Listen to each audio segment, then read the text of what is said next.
नमस्कार। सरस्वती शिक्षा समिति पाली द्वारा आयोजित ऑनलाइन फिजिक्स की क्लास में आपका स्वागत है।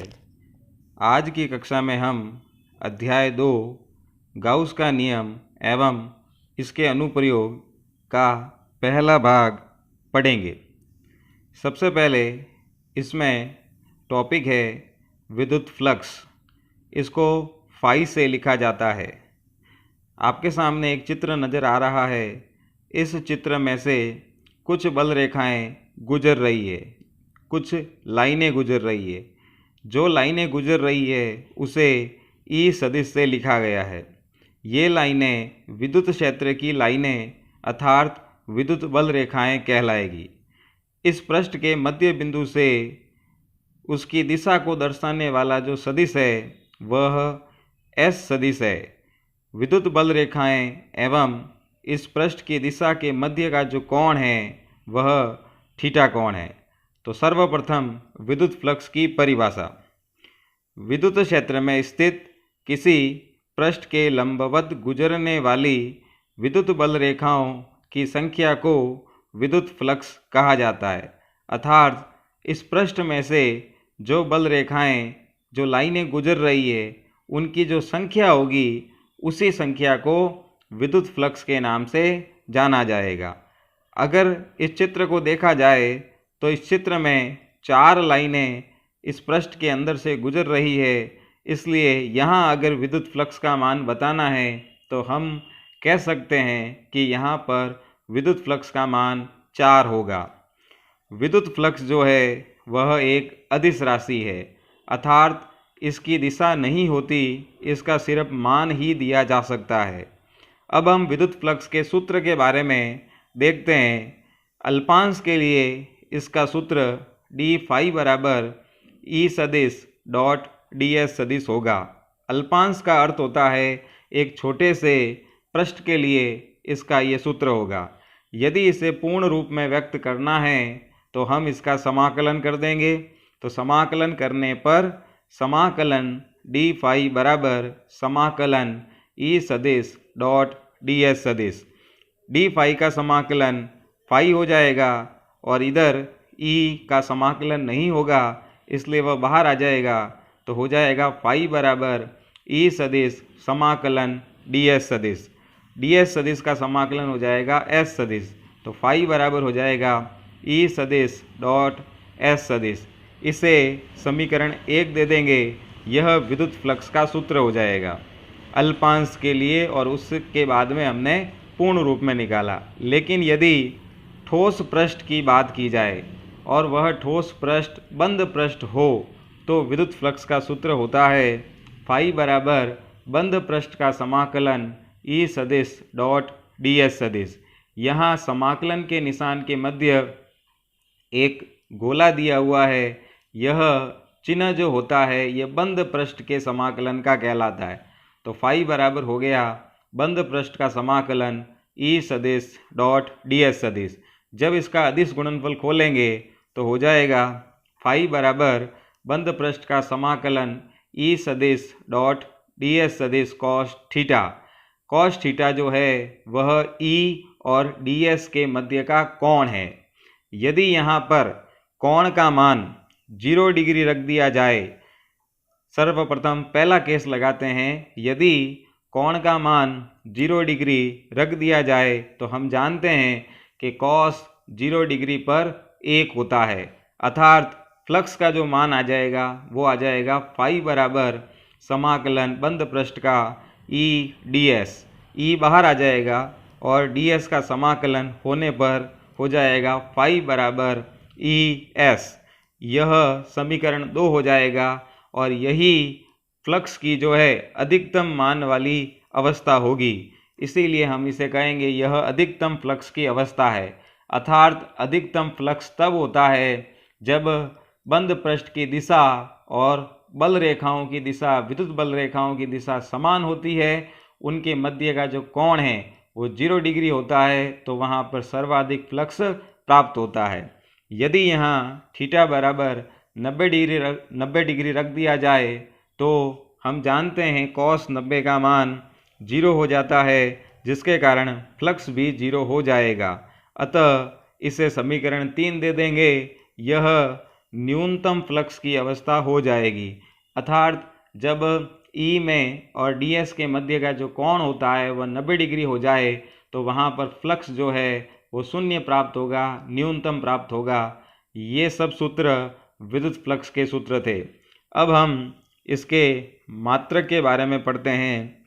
तो इसका मात्रक जो होता है वह न्यूटन मीटर स्क्वायर बटे कूलाम होता है, तथा एक अन्य मात्रक इसका जो होता है वह वोल्ट इंटू मीटर होता है। ये दो मात्रक इसके होते हैं। अब इसकी विमा m1 L3 T-3 A-1 होती है। ये सूत्र से ज्ञात होती है, हम सभी इसको ज्ञात कर सकते हैं।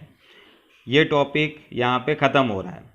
अगला टॉपिक सतत आवेश वितरण।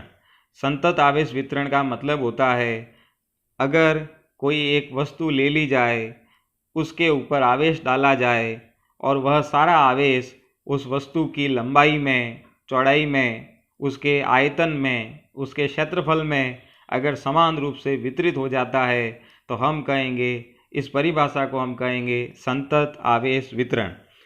तो परिभाषा है, यदि किसी स्थान पर आवेशों का वितरण सतत रूप से हो जाए तो यह संतत आवेश वितरण कहलाता है।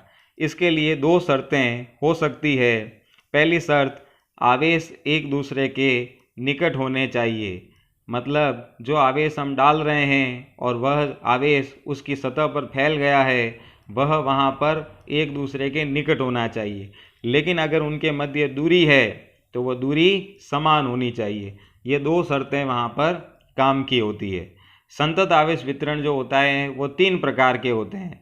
तो सर्वप्रथम हम पहला इसका प्रकार पढ़ेंगे। पहला प्रकार है रेखिक आवेश वितरण। इसको हम लैम्ब्डा से रिप्रेजेंट करेंगे।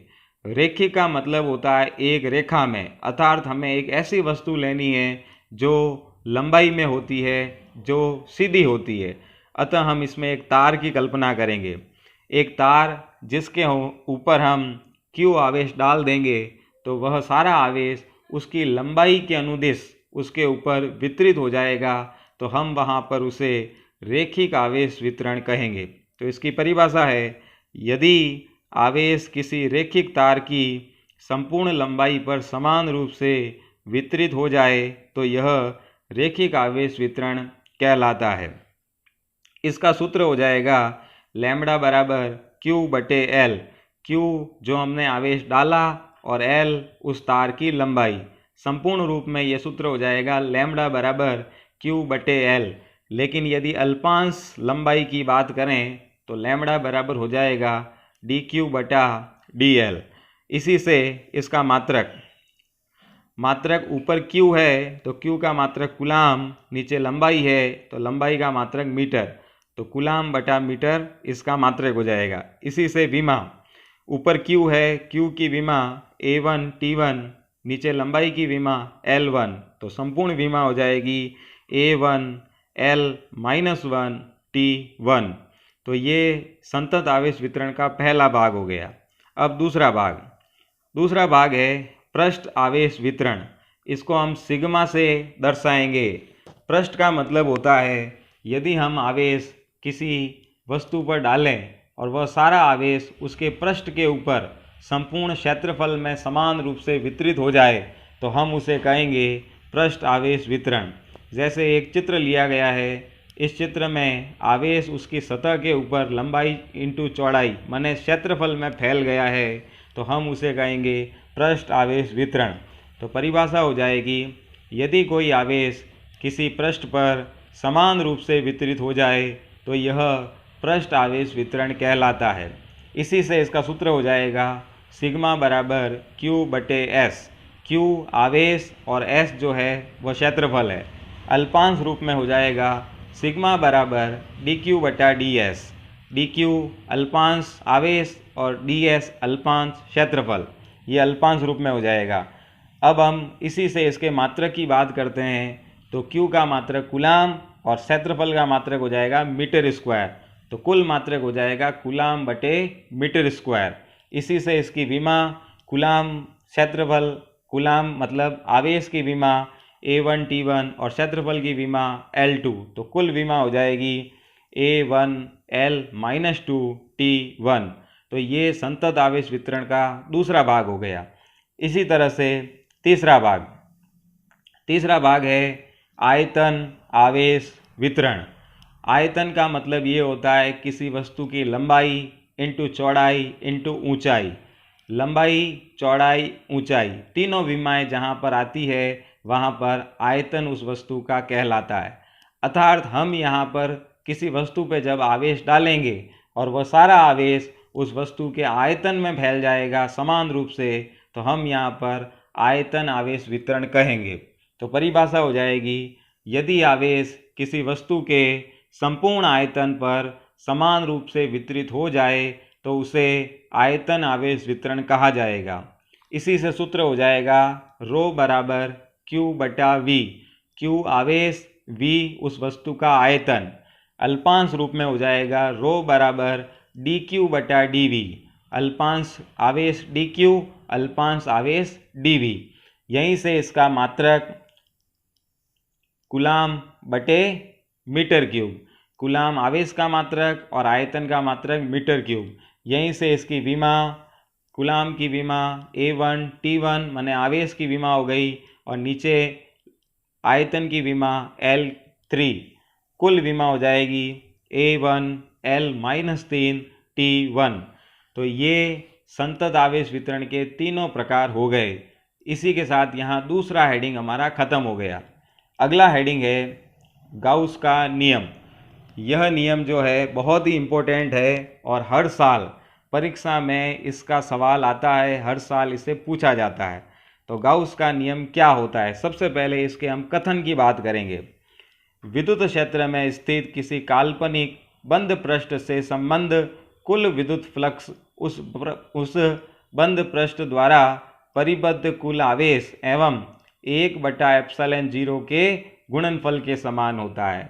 इस कथन का मतलब ये है कि यदि कोई एक बंद पृष्ठ है और उस बंद पृष्ठ के अंदर कुछ आवेश मौजूद है, तो उस बंद पृष्ठ से संबंधित अगर हमें विद्युत फ्लक्स का मान ज्ञात करना है, तो विद्युत फ्लक्स जो है उस बंद पृष्ठ में मौजूद कुल आवेश और माध्यम या निर्वात की जो भी विद्युतशीलता होगी उसके अनुपात के बराबर होगा।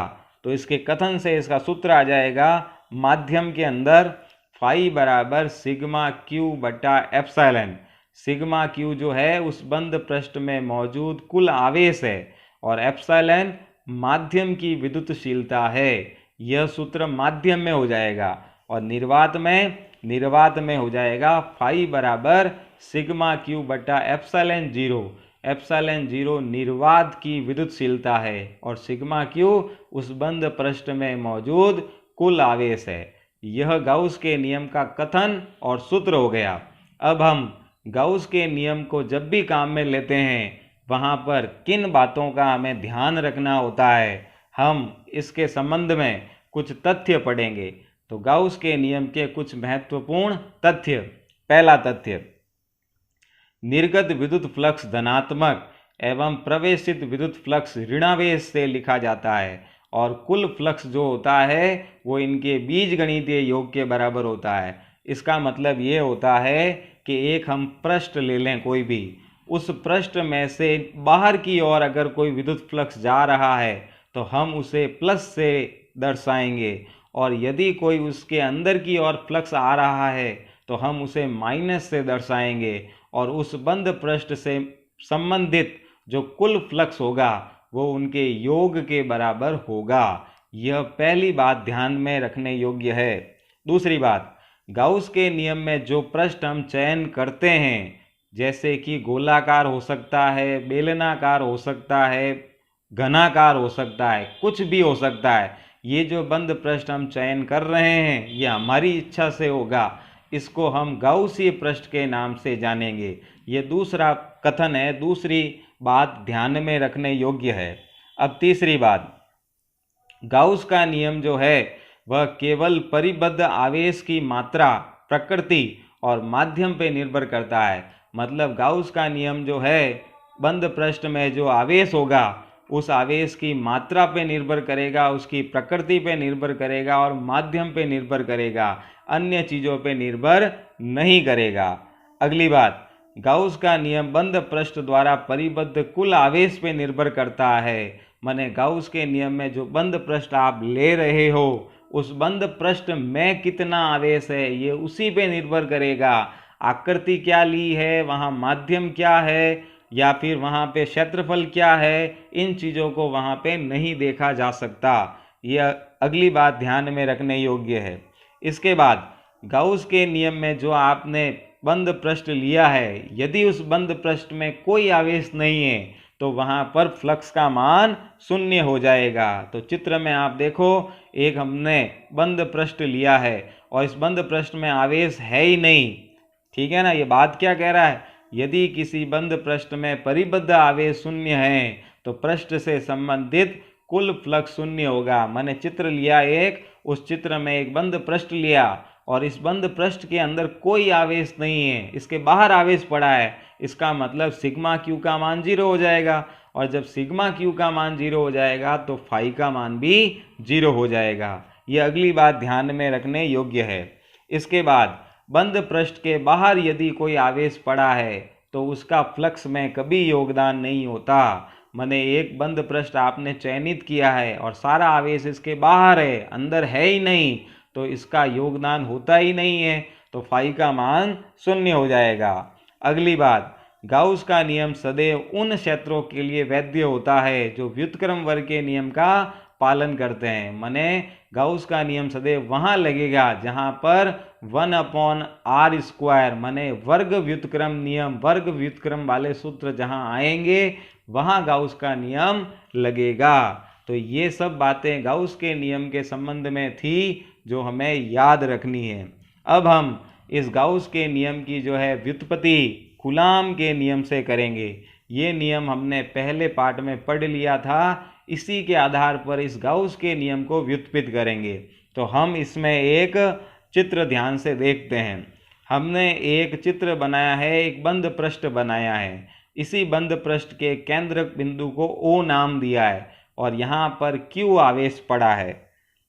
तो हम लिखेंगे, माना बिंदु O पर एक धनावेश Q स्थित है और ये बंद पृष्ठ में परिबद्ध है। इसकी जो सतह होती है उस सतह को देखो काले कलर से एक अल्पांश रूप में दर्शाया गया है। तो इसका जो सतह के ऊपर जो अल्पांश क्षेत्रफल है उसे हम ds से लिखेंगे और यह जो है वो मध्य बिंदु से स्मॉल r दूरी पर है।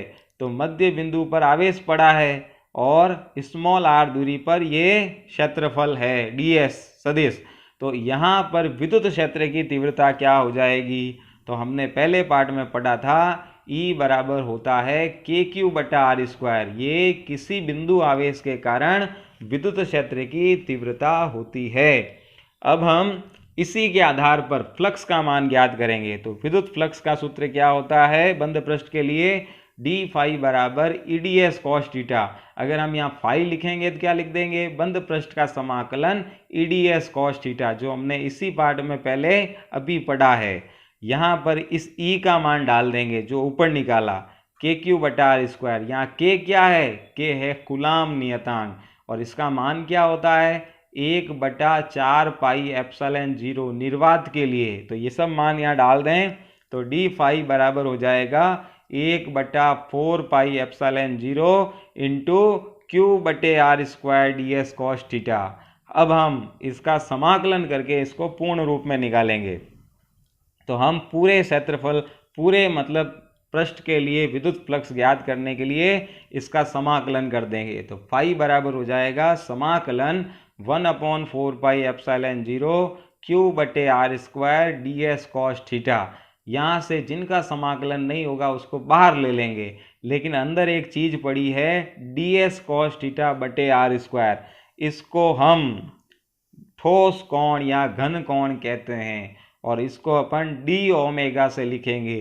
तो हम इसकी जगह d ओमेगा लिख देंगे और बाकी चीज़ों को बाहर ले लेंगे। तो फाई बराबर हो जाएगा Q/4 पाई एप्सिलॉन 0 समाकलन d ओमेगा। इसी समाकलन डी ओमेगा का जो गणितीय मान होता है वो 4 पाई होता है। तो इसकी जगह 4 पाई रख दिया जाए तो फाई बराबर हो जाएगा क्यू बटे 4 पाई एप्सिलॉन 0 इंटू 4 पाई।